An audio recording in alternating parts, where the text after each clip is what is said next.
Magíster en Administración de Empresas es una de las carreras muy deseadas, mucho más en este tiempo. Se dice que aquel que es magíster en Administración de Empresas en los Estados Unidos es una de las carreras más rentables, si es que incluso estudias en una universidad de renombre. Y bueno, la mayoría quiere ser administrador. Sin embargo, ¿tú sabías que todos nosotros somos administradores? Y aunque no seamos magíster en Administración de Empresas, todos tenemos que administrar la vida. Administración es una de las palabras claves para el éxito y para todo. Aquel que sabe administrar su vida, su familia, su tiempo, sus recursos, su dinero, va a tener éxito. Y Dios quiere el éxito de todos sus hijos. Mas hoy queremos abrir la Biblia para que en la palabra de Dios podamos encontrar aquellos principios de administración. ¿Estás listo? Vamos a pedir que Dios pueda bendecirnos a través de su palabra. Cierra tus ojos, vamos a orar. Querido Dios, estamos listos para una vez más encontrar en tu palabra aquel tesoro maravilloso de vida eterna que es Jesucristo. Y queremos que tu luz pueda iluminar nuestra mente. Y enséñanos hoy cómo podemos administrar todas las áreas de la vida. Porque tú anhelas nuestro bienestar físico, mental, espiritual, social. Tú anhelas que podamos crecer en todas las áreas. Mas queremos encontrar aquellos principios en tu palabra. Bendice a la persona que está viendo este programa, en el nombre de Jesús. Amén.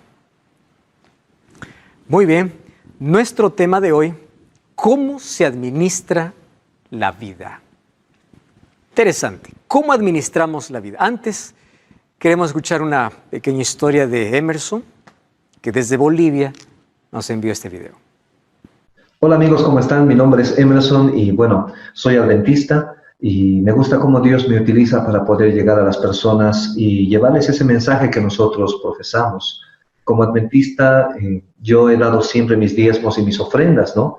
Sin embargo, a veces un poquito tocar este tema con los amigos, con otras personas, es un poquito complicado porque hay muchas denominaciones, mucha gente que a través de la Biblia corrompe con el tema del diezmo y de las ofrendas, y no quisiera que la gente piense que yo soy igual que esas otras personas que solamente están queriendo lucrar con esta fe, que es el diezmo y la ofrenda, ¿no?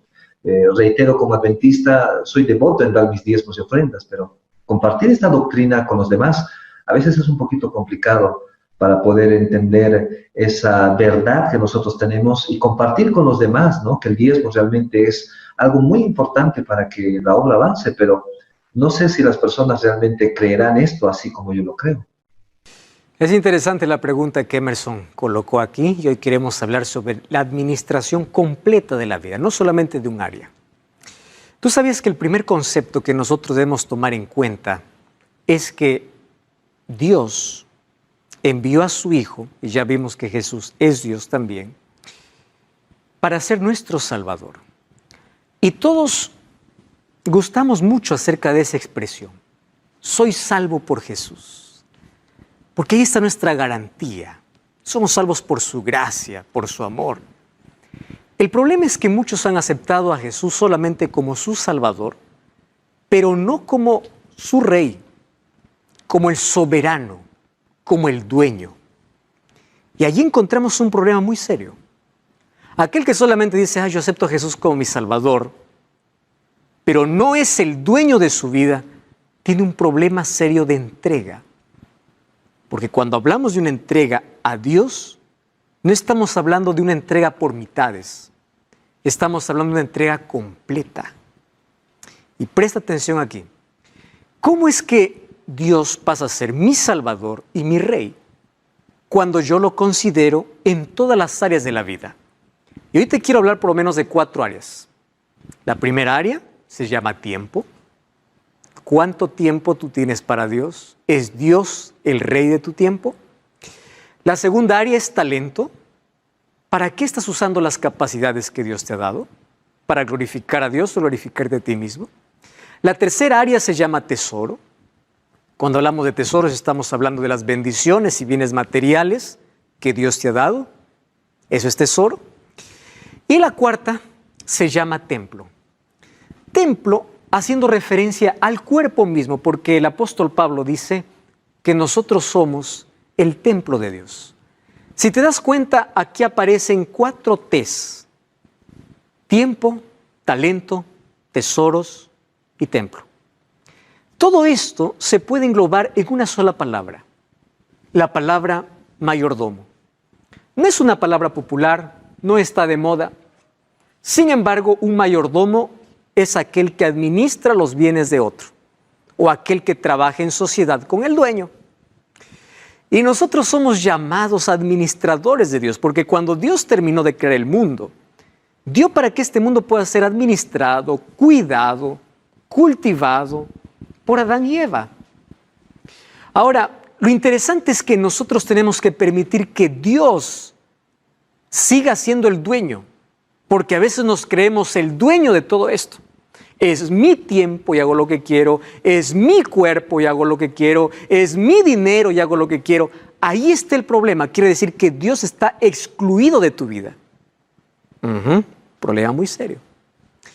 Ahora, ¿cuál es la base de esta entrega? Por lo menos hay 4 principios. Primer principio, el principio de propiedad. Abre tu Biblia en Salmos capítulo 24, versículo 1. Salmos capítulo 24, versículo 1 dice así: de Jehová es la tierra y su plenitud, el mundo y los que en él habitan. ¿Tú eres el dueño de algo? No, de Jehová es la tierra, porque Él es el creador. Tú mismo no te perteneces, el mundo y los que en él habitan. Cuando uno se pelea por un pedazo de terreno, cuando uno dice esto es mío y nada más que mío, la verdad no se está dando cuenta que todo es de Dios. Claro que nosotros aquí tenemos propiedades otorgados por Dios, pero el dueño absoluto es Dios. Vamos a Ageo, un libro que no se lee mucho. Está entre los profetas menores, capítulo 2, versículo 8. Dice así: mía es la plata y mío es el oro, dice Jehová de los ejércitos. Wow. El oro y la plata pertenece a Dios. ¿Te das cuenta entonces que nosotros apenas somos administradores? Y eso nos da una responsabilidad tremenda. Entonces, el primer principio es el principio de propiedad. El segundo principio es el principio de responsabilidad. Cuando vamos a Apocalipsis capítulo 11, versículo 18, encontramos una declaración importante. Apocalipsis 11, 18 dice así: se airaron las naciones, esto irá venido, es tiempo de juzgar a los muertos, dar galardón a los siervos profetas, a los santos y los que tienen tu nombre, a los pequeños y grandes, y de destruir a los que destruyen la tierra. El juicio de Dios viene también para aquellos que destruyen la tierra. ¿Por qué razón? Porque el dueño de la tierra, ¿quién es? Es Dios. ¿Entiendes? Principio de propiedad, y este se llama principio de responsabilidad. Somos responsables de bienes que no nos pertenecen. Otro principio, principio de generosidad. Juan 3:16, un texto conocido. Porque de tal manera amó Dios al mundo, por eso dio. ¿Quién nos enseña a entregar? Dios. Él dio lo mejor, dio su propia vida por salvarnos. Y 2 de Corintios, capítulo 9, versículo 7, Dios también nos pide que podamos dar, no lo que es nuestro, lo que es de Él, pero que Él nos otorgó para administrarlo. 2 de Corintios 9, 7, dice así: cada uno dé como propuso en su corazón, no con tristeza ni por necesidad, porque Dios ama al dador alegre. ¿Qué te parece?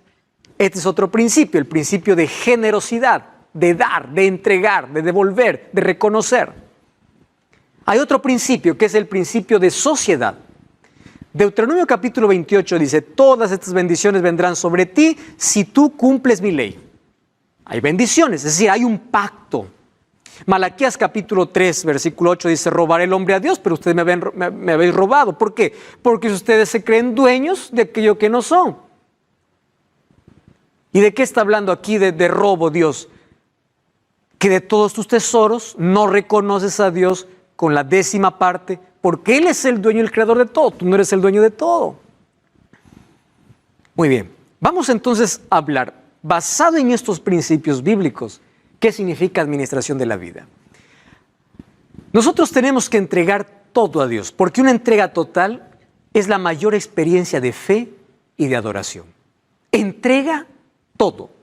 Esa es tu manera de expresar tu fe y tu adoración a Dios. Vamos entonces con el tiempo. ¿Cómo estás administrando tu tiempo? Y es impresionante cómo la Biblia habla acerca de cómo debemos hacer con el tiempo. El libro de Efesios capítulo 5, versículo 15 y versículo 16 dice así: mirad pues con diligencia cómo andéis, no como necios, sino como sabios. ¿Cuál es la diferencia aquí entre un necio y un sabio? Fíjate aquí: aprovechando bien el tiempo, porque los días son malos. ¿Cuál es la diferencia entre un necio y un sabio? Aquel que desperdicia su tiempo es un necio. Aquel que aprovecha el tiempo es un sabio. Tú sabes que Dios nos dio a todos un día de 24 horas. Nadie tiene un día de 25 ni de 28 horas. ¿Cómo nosotros usemos el tiempo? De eso depende cada uno. Pregunta es, ¿cómo tú estás administrando? Mientras que algunos lo desperdician, otros lo desaprovechan. Es verdad, eso es una realidad. Muchos sacrifican lo importante en el altar de lo urgente. ¿Qué te quiero decir? Quitan el tiempo que es para Dios por alguna urgencia. Cuando hablo de tiempo, estoy hablando que de las 24 horas, ¿quién es el dueño de todo el tiempo? Es Dios. Ahora, Dios te entregó para administrarlo. ¿Cómo lo estás administrando? La primera cosa que tenemos que aprender es que la primera hora de nuestra vida, de nuestro día, le pertenece a Dios. Eso es devolución de algo que Él nos da. Pasar tiempo con Dios. Cierta vez un rey vio que allí, cerca de su palacio, había un zapatero que todo el día estaba silbando y feliz. Un día se acerca y le dice: yo tengo tanto oro, plata, tengo cama, tengo todo y no soy feliz. ¿Cómo tú, siendo zapatero, eres feliz? ¿Qué cosa es lo que haces? ¿Cuál es el secreto? Y él dice: pues, soberano rey, es simple. Administro mi tiempo en 3 cosas: Dios, familia y zapatos. Y soy feliz. Porque colocaba a Dios en primer lugar, luego su familia y luego su trabajo. Listo. Administración de tiempo. Entonces, aquí nosotros tenemos el deber de aprender a planificar nuestro tiempo. ¿Cómo lo planificamos? Primer consejo: usa una agenda. Hazlo. A mí me costó entender esto. Desde el momento que empecé a usarlo, cambió gran parte de mi vida. Porque allí en tu agenda tú vas a notar realmente cómo estás usando tu tiempo. Allí vas a colocar lo que es prioridad en tu vida. Aquello que tiene que ir primero. Aquello que no se negocia. Si tú haces esto, te irá bien. Y aquí coloqué algunos consejos interesantes. Primero, tiempo para Dios. Eso es innegociable. Busca primero el reino de Dios, dice Mateo 6:33. No hay negociación para eso. Número 2, tiempo para la salud. Muchos trabajan y trabajan y trabajan para ganar más. Luego pierden la salud. Todo lo que han ganado lo acaban recuperando la salud. ¿Qué tipo de ganancia es esa? Tiempo para la familia. ¿Cuánto tiempo pasas con los hijos, con la esposa? Tiempo de calidad. Coloca tiempo para el descanso. Dios mandó descansar un día a la semana, que es el día sábado. Ya vimos esto en un programa anterior. Tiempo para descansar tus 8 horas. Descansa temprano. No quedes ahí malgastando el tiempo en otras actividades. Descansa. Tiempo de descanso. Tiempo para la lectura. Así como alimentas tu estómago, alimenta tu mente. Y el alimento de la mente, ¿qué cosa es? La lectura de buenos libros. Aliméntate de buenas cosas. No de novelas y películas, de lectura, de Biblia, de libros cristianos, de libros que te van a ayudar en tu crecimiento. Aprovecha el tiempo. Tiempo para aprender. Aprende algún instrumento, aprende algún idioma. ¿No sabes cómo eso te motiva para continuar la vida? Aprende. Nunca te quedes estático. Siempre aprende algo nuevo en la vida. Cuando dejes de aprender, dejas de crecer. Y cuando dejas de crecer, comienzas a morir. Mueres por dentro primero. Tiempo para recrearse. ¿Cuán importante es esto, la recreación sana? Y tiempo para desarrollar tus capacidades. Evita el desperdicio de tiempo. Mucho tiempo en redes sociales, falta de objetivos claros, desorganización, o probablemente tienes la incapacidad para decir no. Y estás tan cargado que dices sí a todo y no tienes tiempo ni para ti. Por querer contentar a los demás, estás sacrificando tu propio tiempo. Y eso es peligroso. ¿Te das cuenta? Entonces, la administración del tiempo es importante. Busca primero el reino de Dios, dijo Jesús en Mateo 6:33. Eso no se negocia. Tiempo para Dios. Por ahí comienza todo. Segundo lugar, talentos. Tú sabes que Dios nos ha dado a todos un talento. ¿Qué es talento? Una capacidad, una habilidad. Y tú puedes hacer con ello lo que quieras. Glorificar a Dios o glorificarte a ti. Por eso ahí están los artistas que tienen lindo talento para cantar. Y se hacen famosos, ¿verdad? Talento. Pintores, qué lindos cuadros. Talento. Aquel que tiene talento de enseñar. Aquel que tiene el talento, todos tenemos talentos, de tocar un instrumento, de cocinar. Talentos, Dios nos ha dado a todos talentos. Mateo capítulo 25, Jesús habló sobre los talentos. Y dice que un hombre, antes de partir lejos, dio a 3 de sus siervos. Lee Mateo capítulo 25, a partir del versículo 14. Dice que allí a uno le dio 5, a otro 2 y al otro 1. ¿Qué cosa hicieron? Que tenía 5, puso a trabajar y cuando vino el dueño le entregó 10. El dueño le dice felicitaciones. Aquel que tenía 2 ganó el doble, le dice aquí hay 4. Y aquel que tenía 1 dice no, yo tuve miedo, yo me escondí. Así es que yo no tengo nada para darte. ¿Y sabe lo que dice Jesús? A este castigó el dueño. Dios nos ha dado talentos a todos.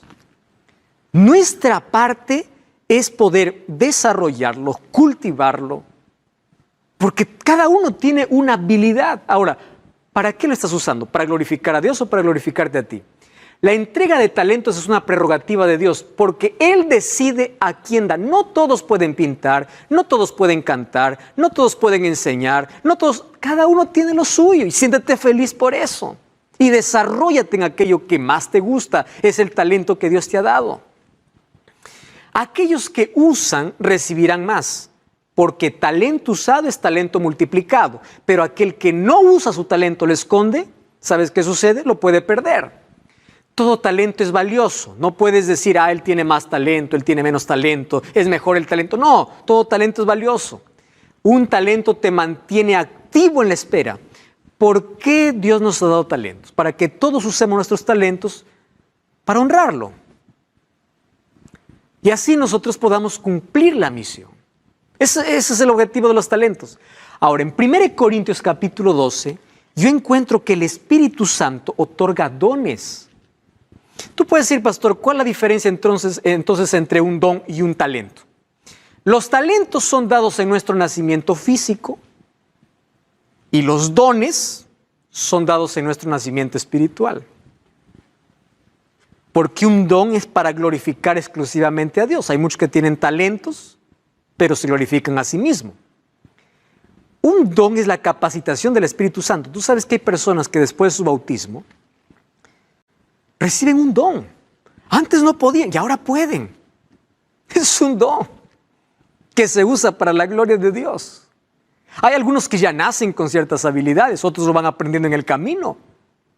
Pero que todo eso sea para servir a Dios. Entonces, los talentos naturales pueden convertirse también en dones espirituales cuando lo usas para Dios. Por eso la importancia incluso de nacer de nuevo. Y cuando vamos al libro de 1 Corintios capítulo 12, allí vas a encontrar un sinnúmero de talentos. Mira el versículo 4, dice, hay diversidad de dones, pero el Espíritu es el mismo. Hay diferentes ministerios, pero el Espíritu es el mismo. Hay diversidad de operaciones, pero Dios es quien hace todas las cosas. Versículo 28. A unos Dios puso en la iglesia, primero apóstoles, luego profetas, luego maestros, luego aquellos que hacen milagros, luego los que sanan, los que ayudan, los que administran, los que hablan don de lenguas. Cuando dicen don de lenguas estoy hablando de aquellos que tienen la capacidad de aprender rápido un nuevo idioma, o aquellos que hablan idiomas. ¿Son todos apóstoles? ¿Son todos profetas? No, pero cada uno tiene lo suyo. Y son dones que Dios los colocó para que la iglesia pueda crecer, para que nadie se enorgullezca, para que todos participen y para que todos tengan la capacidad de desarrollar un talento. Es por eso que todas las cosas que se hace para glorificar a Dios no lo hace una persona sola. Hay un equipo y cada uno está armando la pieza de ese rompecabezas. Puedes verme aquí parado enseñando frente a una pantalla. Tú sabes que aquí tenemos un equipo. Tenemos un equipo de producción, equipo de camarógrafos, un equipo de personas que trabajaron en el escenario. Cada uno hace todo y cuando todos nos juntamos, finalmente el evangelio es entregado. Esto es la bendición de poder colocar nuestros talentos y habilidades al servicio de Dios. Tus talentos estás usando para glorificarte o para glorificar a Dios. Lo que tenemos que hacer la diferencia es entre fruto y don. Fruto del Espíritu tiene que ver con ser, es el resultado de caminar con Dios. Y don tiene que ver con hacer, es la capacitación que me da el Espíritu Santo. Los dones no fueron dados para cada uno sea una estrella, no. Los dones fueron dados para edificación, para cumplimiento de la misión, y eso es un don, pero hay un don supremo, dice Pablo, que es el amor. El don supremo es el amor. Tú no tienes un don para hacerte estrella, porque si crees que eres estrella, probablemente el sol de justicia no brilló en tu vida y estás en una oscuridad, porque las estrellas solamente brillan en la noche, nunca en el día, porque en el día brilla el sol. Los dones fueron dados para glorificar a Dios. Ahora, otra cosa, tesoros. ¿Qué son tesoros? Riquezas, dineros, posesiones. Es eso. El dinero es una suma de tiempo, talento y energía. Eso es dinero. Todos lo necesitamos, ¿verdad? Muy bien. En primer lugar vimos en el tiempo. ¿Quién debe estar en primer lugar? Dios. En los talentos, ¿a quién debe glorificar? A Dios. Y en los tesoros. Vamos a ver aquí. El dinero puede ser de bendición o maldición. Y hay una cosa interesante. Hoy todo el mundo trabaja para enriquecer a otro o para enriquecerse a sí mismo. El Dios más venerado en este mundo se llama dinero, porque el dinero se ha convertido en Dios. Incluso para muchas personas está por encima, es su prioridad, encima de su familia, encima de su salud, encima de sus valores, encima de sus principios, encima de todo. Se ha convertido en un Dios. Tú dices, pastor, no, para mí no es un Dios el dinero. Las cosas que haces, si no fuera por dinero, ¿lo harías? Si yo te diría lo siguiente, si mañana tú te vas a una iglesia y yo te pago, ¿cuántas personas irían? Ah, ¿por amor a Dios? No. ¿Por qué? Amor al dinero. ¿Te das cuenta que el dinero es uno de los dioses más seguidos en este mundo? Muy bien. Hay muchos que dicen, el dinero es malo, el dinero cambia o el dinero da felicidad. No es así. En primer lugar, ¿el dinero es malo? No, no es malo. La Biblia dice que es de bendición cuando es bien administrado. Abraham fue rico. Personajes en la Biblia tuvieron riqueza y hay otros personajes bíblicos que tuvieron pobreza. La riqueza no significa favor de Dios. No es que Dios favorece a unos y desprecia a otros, no. A veces la pobreza puede ser la mayor bendición porque te enseña a depender siempre de Dios. ¿Cuál es la relación con el dinero? El dinero no es malo. Malo es el amor al dinero. Cuando el dinero lo colocas por encima de Dios o cuando no administras bien el dinero. Ahora, dice que el dinero cambia. El dinero no cambia a nadie. El dinero solamente revela quién es la persona. ¿El dinero da felicidad? No da felicidad. Porque el dinero no puede llenar el vacío del alma. Puedes tener el mejor colchón y no dormir, la mejor casa y no tener un hogar. Puedes tener lo mejor, pero seguir vacío. De nada sirve tener el bolsillo lleno cuando tienes el corazón vacío. El dinero te puede dar comodidad, pero no felicidad. Mira un ejemplo. Allí encontramos a muchos actores, artistas famosos que lo tienen todo y acabaron en la muerte, buscando la muerte, suicidándose incluso. El dinero no es la respuesta para todo. Ahora, la Biblia habla mucho acerca de finanzas. ¿Tú sabías eso, que la Biblia habla de dinero muchísimas veces? Jesús en sus parábolas habló mucho acerca de dinero. ¿Por qué razón? Porque muchos colocan el dinero en el lugar incorrecto, donde no debe estar. Y esto tiene que ver también con entrega. La Biblia habla, por ejemplo, de ahorro. Proverbios 13, 23, 21, 20 incluso nos ilustra. Mira, dice al hormigo perezoso. ¿Qué hace la hormiga? Trabaja, ahorra, para que cuando viene la crisis, ella ya trabajó en el verano. Es decir, cuando las cosas están bien, ella trabaja y ella ahorra. Y cuando viene el invierno, ¿qué cosa hace? Ella empieza a comer lo que ahorró. Cuando viene la crisis, ¿qué hacen las personas si todo lo acaban cuando reciben? La Biblia nos enseña a ahorrar. La Biblia nos enseña a vivir dentro de nuestra realidad. No vivas fuera de tu realidad. Proverbios 13:7 dice, hay mucha abundancia en la casa del pobre, pero se pierde. ¿Por qué se pierde? Ahora, préstame atención. Hay muchas personas que no viven su realidad. No tienen para comer, pero tienen un celular que cuesta 3 sueldos. Viven fuera de su realidad. Deudas. La Biblia dice, huye de las deudas. No te endeudes. Proverbios 20:21, Proverbios 22:7. Y la Biblia habla de presupuesto. Es decir, la Biblia habla de educación financiera. Porque en la escuela nos han enseñado a sumar, restar y multiplicar, pero nunca nos han enseñado cómo invertir. No nos han enseñado qué hacer con los recursos que Dios nos ha dado. ¿Ya te diste cuenta que en la Biblia también hay un interés especial sobre esto? Porque quiere enseñarnos cómo administrar el dinero. No cambies el canal. Vamos a una breve pausa y ya regresamos. Este es Biblia Fácil.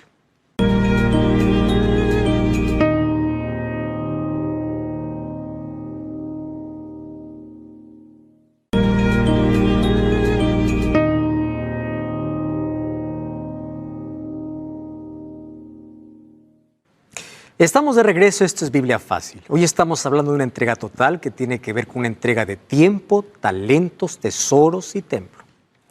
La Biblia tiene mucho que hablar acerca de cómo administrar los tesoros, porque el dueño, según Ageo 2:8, es Dios. Nosotros somos administradores. La Biblia nos enseña el principio del ahorro, es decir, nos educa, nos da educación financiera, nos dice para huir de las deudas.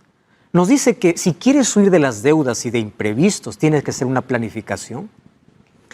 Y todos esos principios están aquí en la palabra de Dios. Si ya te diste cuenta, aquí te estoy mostrando lo que dice Proverbios 13:23, Proverbios 13:7, Proverbios 20:21, Lucas 14:28. Educación financiera. ¿Y qué más dice la Biblia? Jesús dijo en Mateo 6:19 al 21. No os hagáis tesoros en la tierra donde la polilla y el orín corrompen, donde ladrones minan y hurtan, sino haceos tesoros en el cielo donde la polilla y el orín corrompen, donde ladrones no minan ni hurtan, porque donde está vuestro tesoro, allí también está vuestro corazón. Jesús no está prohibiendo que tú tengas tesoros. Jesús lo que está diciendo es que tus mayores tesoros no sean terrenales, porque aquí de un momento a otro puedes perder todo. Edificaste un edificio, un terremoto viene y acabó con todo. Acabó. Ganaste dinero, viene alguien te asalta, se acabó todo. Entonces, que tu mayor tesoro esté en el cielo. Es decir, el dinero que tengas, inviértelo bien. Eso es lo que Jesús está diciendo, no está prohibiendo. ¿Por qué? Porque donde está vuestro tesoro, ahí también estará vuestro corazón. En otras palabras, ¿cuál es el mayor tesoro que tú tienes en la vida? ¿Es Cristo o es el dinero? Es colocarlo simplemente el dinero en lugar correcto, nunca por encima de Dios. ¿Y qué cosa más podemos aprender con eso? 1 Timoteo 6, 9 y 10 dice así: porque los que quieren enriquecerse caen en tentación y lazo, y en muchas codicias necias y dañosas que hunden a los hombres en destrucción y perdición, porque la raíz de todos los males, no dices el dinero, es el amor al dinero, el cual codiciando algunos se extraviaron de la fe y fueron traspasados de muchos dolores. ¿Es pecado el dinero? No. El amor al dinero sí. La obsesión por el dinero sí. Marcos 8:36 dice, porque ¿de qué sirve que ganes todo el mundo si finalmente pierdes tu vida? ¿Para qué es toda la herencia que estás acumulando si ni siquiera lo disfrutas? Adminístralo bien. Entonces el dinero es para invertir, para ahorrar, para dar, para bendecir a otros. Eso es lo que da felicidad. Finalmente, Eclesiastés 5:10 dice, el que ama el dinero no se saciará de dinero. El que ama mucho el tener no sacará fruto. También esto es vanidad. Ahí viene esa obsesión loca de tener más y acumular solo para ti. Y te vuelves egoísta y menosprecias a los demás. Y no ayudas a los pobres. Y no haces obras de bien. ¿Para qué finalmente? Te mueres, dejas todo para otro. Administración sabia del dinero. La Biblia cuenta dos historias. En Marcos 10:17 habla de un joven rico que era correcto, el hombre, en toda área de la vida. Guardaba los mandamientos de Dios, hacía lo correcto, pero él hizo del dinero su Dios. Y Jesús le dice, ¿guardaste los mandamientos? Le dice, todos. Una cosa te falta. Vende todo lo que tienes y da a los pobres. Jesús no le está diciendo, quédate pobre. Lo que le está diciendo Jesús es, no coloques el dinero en el lugar de Dios. Renuncia a ese amor por el dinero. Y dice que él se fue triste. Encuentra otro rico en la Biblia llamado Zaqueo. Lucas capítulo 19, del 1 al 10, puede leer su historia. Un día cuando se encontró con Jesús, hasta antes de su encuentro el dinero era lo más importante.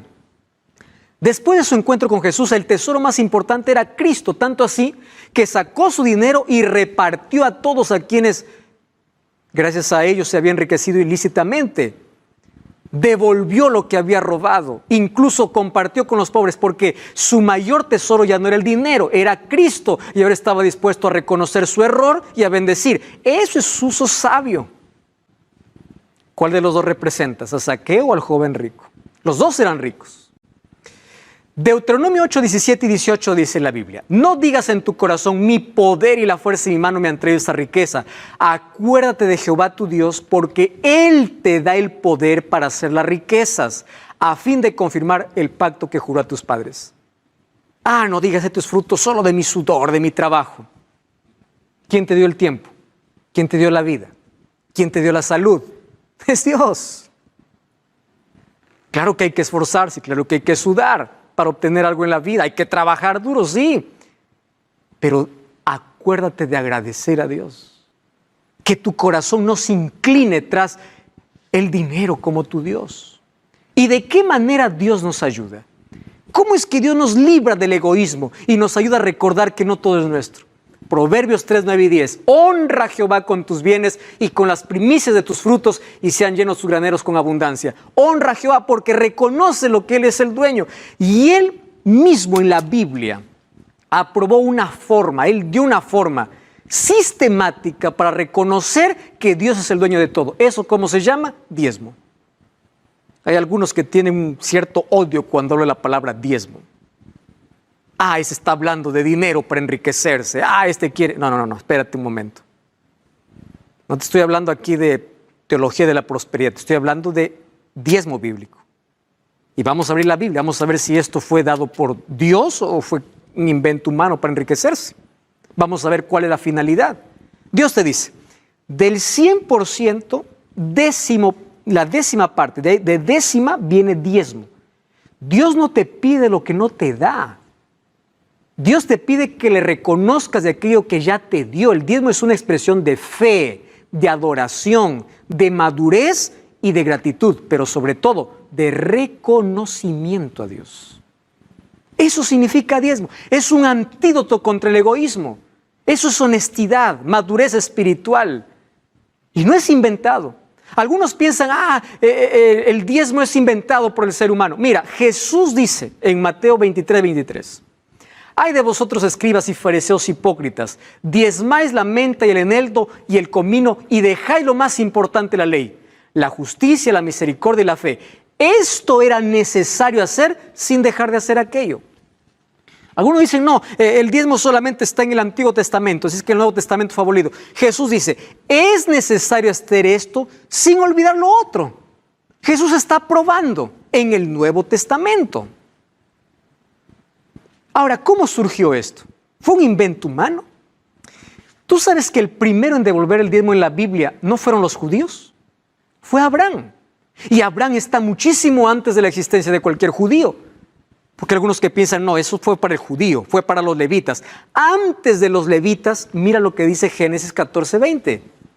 Bendito sea el Dios Altísimo que entregó a tus enemigos en tu mano y le dio a Abraham los diezmos de todo. ¿A quién? A Melquisedec, que era sacerdote de Dios. ¿Quién le enseñó esto a Abraham? Dios mismo. Mira lo que dice Génesis 28:22. Esta piedra que he puesto por señal será casa de Dios. Y de todo lo que me dieres, el diezmo lo apartaré para ti. Quiero que prestes atención. El diezmo no es una donación. El diezmo es devolución de las bendiciones recibidas. ¿Qué cosa decía Deuteronomio? Para que no te olvides que de Dios es todo lo que tú tienes. El antídoto para colocar el dinero en su lugar. Y Dios no te pide todo. Dios te pide de lo que Él te bendijo. Porque hay muchos que buscan con la Biblia enriquecerse diciendo, coloca aquí 100 y Dios te dará 1000. Escúchame una cosa, eso está equivocado. El diezmo no es para reclamar que Dios te bendiga más. El diezmo es gratitud por lo que ya te bendijo. Por eso es 10% de tus ganancias. Y ya te diste cuenta que es antes de los levitas y de los judíos. Claro, cuando ya apareció la tribu de Leví, ellos estaban exclusivamente trabajando en el santuario, no tenían herencia y los diezmos eran para la tribu de Leví. Y ahora la pregunta es, cuando el pueblo de Israel desapareció, los levitas desaparecieron, ¿el diezmo ya no es necesario? ¿Las ofrendas no son necesarias? Vamos a ver qué dice el apóstol Pablo. 1 Corintios 9, 13 y 14 dice, ¿no sabéis que los que trabajan en las cosas sagradas comen del templo? ¿Y que los que sirven en el altar del altar participan? Así ordenó el Señor, dice Pablo, los que anuncian el Evangelio, que vivan del Evangelio. Préstame atención. El diezmo es una devolución. No al pastor, no a la iglesia, no a Dios. Tú puedes decir, pastor, ahí estás equivocado. Si Dios no necesita dinero. Claro que no necesita, porque Él es el dueño de todo. Pero Él creó un sistema para sostener ¿a quién? A sus ministros que predican el Evangelio. Es decir, aquellos que exclusivamente no viven de otra cosa, solamente predicando el Evangelio. Entonces el diezmo es bíblico, es un plan divino. No lo hizo para enriquecer, lo hizo para sustentar de una manera como los otros se sustentan. Y de esa manera el Evangelio pueda continuar siendo predicado. Claro que la misión de predicar el Evangelio es para todos. ¿Y cómo nosotros allí construimos más obra, abrimos más lugares? Por ejemplo, ¿cómo podemos sostener a un pastor que está en un lugar donde no hay ningún cristiano? Porque hay alguien que dio su diezmo y por ese diezmo ese pastor vive predicando el Evangelio. Pastor, pero en mi iglesia eso no se hace. Ahora te voy a explicar la diferencia de por qué muchos aprovechan esto para enriquecerse y negocian la fe. Y eso es triste. Por eso es que hay muchos que tienen un rechazo contra el diezmo. Malaquías 3:8 dice, ¿robará el hombre a Dios? Vosotros me habéis robado. ¿En qué? En vuestros diezmos y ofrendas. El diezmo es la 10% y la ofrenda es una expresión de gratitud. ¿Para qué sirve la ofrenda? Para los gastos locales de la iglesia. Comprar flores, pagar luz, pagar agua, pagar los gastos necesarios con las ofrendas, hacer proyectos evangelísticos. ¿Y los diezmos? Ahora te voy a mostrar aquí. Predicación del Evangelio. No tiene otro objetivo. Tú sabes que gran parte de lo que tú estás aquí recibiendo es por parte de muchos que están diezmando. Por ejemplo, ¿cuánto te estamos cobrando por un curso bíblico? Nada. Tenemos apoyo de los Ángeles de Esperanza y también parte de diezmo. Los medios de comunicación que la Iglesia Adventista tiene, yo te voy a hablar de lo que la Iglesia Adventista hace, porque eso es lo que yo conozco, y para que veas que esta es una iglesia seria. Porque todo diezmo que llega acá es invertido exclusivamente en la predicación del Evangelio. Cursos bíblicos, medios de comunicación, evangelismo, se abren en nuevos lugares donde no hay presencia cristiana, nuevas iglesias. ¿Por qué? Porque hay alguien que dio su diezmo. El problema es que hay muchos que se enriquecen con esto. ¿Por qué razón? Ahora te voy a explicar. Porque hay personas que abren una iglesia y todos los diezmos son solamente para él. Y él puede enriquecerse, incluso no tiene miedo a predicar sobre juicio, sobre ley, porque la gente se asusta y se va. ¿Tú ya te diste cuenta que en la iglesia adventista no hay miedo de predicar cualquier doctrina bíblica? ¿Por qué? Porque la misión es predicar la verdad, no entretener a la gente. ¿Y cómo se usa el diezmo que llega aquí? Con total transparencia. ¿Tú sabías que en la iglesia adventista hay auditoría? Y hay una transparencia, porque incluso aquel que da es donante, aquel que da el diezmo recibe, tiene un recibo y él sabe en qué se está usando. Incluso allí se muestra la manera como se está usando aquel diezmo. Entonces, un pastor que está en una iglesia chiquita vive de una manera igual que aquel que tiene una iglesia grande. ¿Por qué? Porque los diezmos son repartidos de manera igual para todo aquel que exclusivamente predique el evangelio. Esto no es enriquecimiento, esto es bíblico. ¿Qué cosa no es bíblico? Mira, Oral Roberts, en el año 1918 nació él, hasta el año 2009 que falleció. Él es el padre del evangelio de la prosperidad. Y él introdujo un asunto horrible por la cual muchas personas, incluso hoy, blasfeman contra el diezmo y dicen eso es enriquecimiento. Estás confundiendo mucho diezmo, que es bíblico, con la teología de la prosperidad. ¿Qué cosa decía Oral Roberts? Necesitas dos cosas: fe y dinero para materializar tu fe. Dinero para donar y fe para recibir. Esto no es bíblico. Yo te voy a hacer ahorita la diferencia, te voy a mostrar la diferencia entre el diezmo y la teología de la prosperidad. Aquí hay un ciclo de ambición y de culpa. Dios no es el centro del culto en muchas iglesias, porque en muchas iglesias lo único que hablan es dinero. Venden agua bendita, escobas benditas, negocian iglesias, negocian la fe, piden dinero por una oración. ¿Eso es bíblico? No, no es. Bíblico es el diezmo y la ofrenda. Aquellas otras cosas no son. Ahora, ¿qué cosa es lo que sucede? Él decía, necesitas dos cosas: materializar tu fe. ¿Con qué? Con dinero. El diezmo tú das como gratitud y reconocimiento a Dios. Tú devuelves a Dios, porque Dios ya te bendijo. Y la teología de la prosperidad, ¿qué cosa te enseña? No, tú tienes que dar todo para recibir más. Vende tu casa, tú colocas el dinero en tu casa, Dios te va a dar dos casas. Eso no es bíblico. Eso es como querer obligar a Dios, negociar con Dios, hacer de Dios un banco. Mira, yo te doy 100, tú tienes que darme 1000. Eso no es bíblico. Y hay muchas iglesias llenas que solamente se dan por enriquecerse, creyendo en esta teología, no por amor a Dios. Por eso el culto solamente es de teología de prosperidad. ¿Te das cuenta de la diferencia? El diezmo es de lo que recibiste. Teología de la prosperidad es que tú pones algo para recibir más. Y ahí viene uno diciendo, ¿quién da más? ¿Quién da más? Das 1000, recibes 2000. No, eso no es bíblico. Eso es enriquecimiento ilícito. Y si tú estás escuchando y estás practicando eso, por favor abandona. Vas a dar cuenta finalmente a Dios. Escuché la historia de un pastor que dijo a una anciana que había recibido su jubilación: Dios me ha mostrado que me des toda tu jubilación y en 10 días recibirás el doble. Esa pobre mujer entregó todo. En 10 días le dijo: pastor, no recibo nada, estoy muriendo de hambre. ¿Y sabes qué le dijo ese pastor? Te falta fe. Querido, no hagas eso. La teología de la prosperidad no es bíblica. La Biblia presenta la teología de la felicidad. Claro que Dios quiere prosperarte en todo. Pero no es que tú tienes que poner algo para que Dios te dé más. No es condicionar a Dios. Dios te da sus bendiciones en la medida que Él quiere. Esa es la diferencia del diezmo y la ofrenda con la falsa teología de la prosperidad. Hoy piensan que por la Biblia pueden enriquecerse, comercializan el evangelio. El apóstol Pablo en 2 Corintios 2:17, 4, 1 y 2, 11, 13 y 15 condenó esa falsa teología, porque lo que motiva a la gente ya no es Dios, es el dinero. Voy a poner para recibir más, voy a poner para recibir más. Ahora, si eso fuera verdad, entonces ya no hubiese pobreza en el mundo.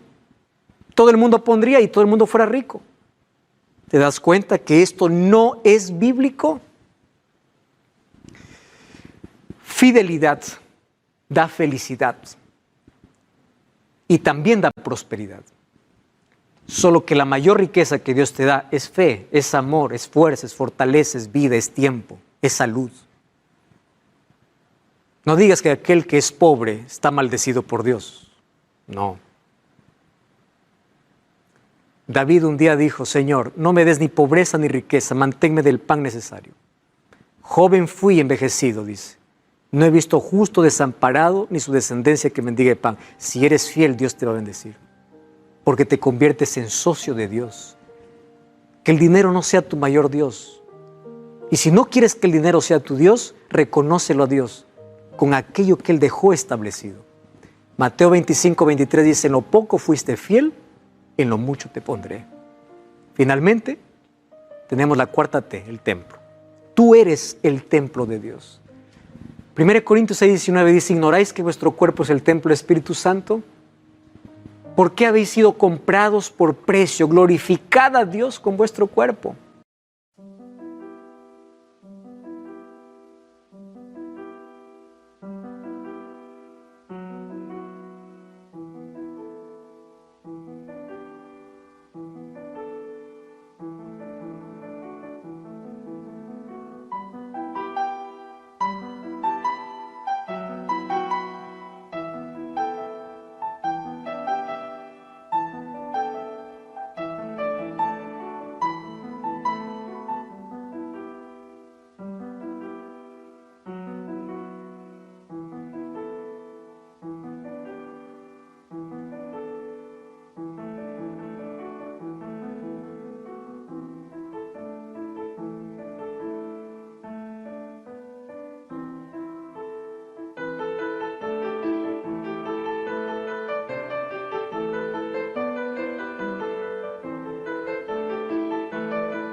Cuida tu salud, cuida tu mente, cuida tu alimentación. Nosotros somos lo que comemos.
El alimento se convierte en sangre. Cuida tu mente, cuida tu salud. Dios está interesado. Incluso Dios dejó 8 remedios naturales, que en una palabra lo podemos aprender. La palabra delante: A de agua, D de descanso, E de ejercicio, L de luz solar, A de buena de aire, N de nutrición o buena alimentación, T de temperancia y E de esperanza. Si tú tienes solamente la mitad y te falta la otra, todavía no tienes un equilibrio. Bebe mucha agua, te debe evitar muchas enfermedades. Haz ejercicio, retarda el envejecimiento incluso. Tu corazón funciona mejor, tu cerebro funciona mejor, tienes más claridad. Aliméntate bien, alimento balanceado, y mientras más natural sea, mucho mejor. Sé temperante. ¿Qué significa ser temperante? Ser temperante significa de lo bueno poco, de lo malo nada. Salmos 90:12 dice: enséñanos de tal modo a contar nuestros días que traigamos al corazón sabiduría. Me encanta mucho ese texto. Un buen administrador cuenta los días y agradece a Dios por cada día, porque cada día administra bien su tiempo, sus talentos, su salud, sus tesoros, todo. Dame sabiduría, dice David. Enséñame a contar los días para que traiga al corazón sabiduría. La palabra de Dios tiene todo para que nosotros podamos ser felices. Y el mayor deseo de Dios es que tú tengas salud completa, salud física, salud mental y salud espiritual. El libro 3 de Juan dice: amado, yo deseo que seas prosperado en todo, que prosperes en todo. Dios quiere prosperarte, Dios quiere bendecirte, pero por favor reconócelo y no condiciones a Dios con la teología de la prosperidad. Apártate de ello, sigue lo que es bíblico. Voy a invitar a mi esposa, Keila Guerrero, que venga para cantar. Va a cantar una linda música que tiene que ver con entrega. Entrega todo, porque Dios es el dueño de todo. Piensa en eso. Dile: Señor, quiero ser un sabio administrador de los bienes que has colocado en mi mano. Mientras ella canta, estaré orando por ti.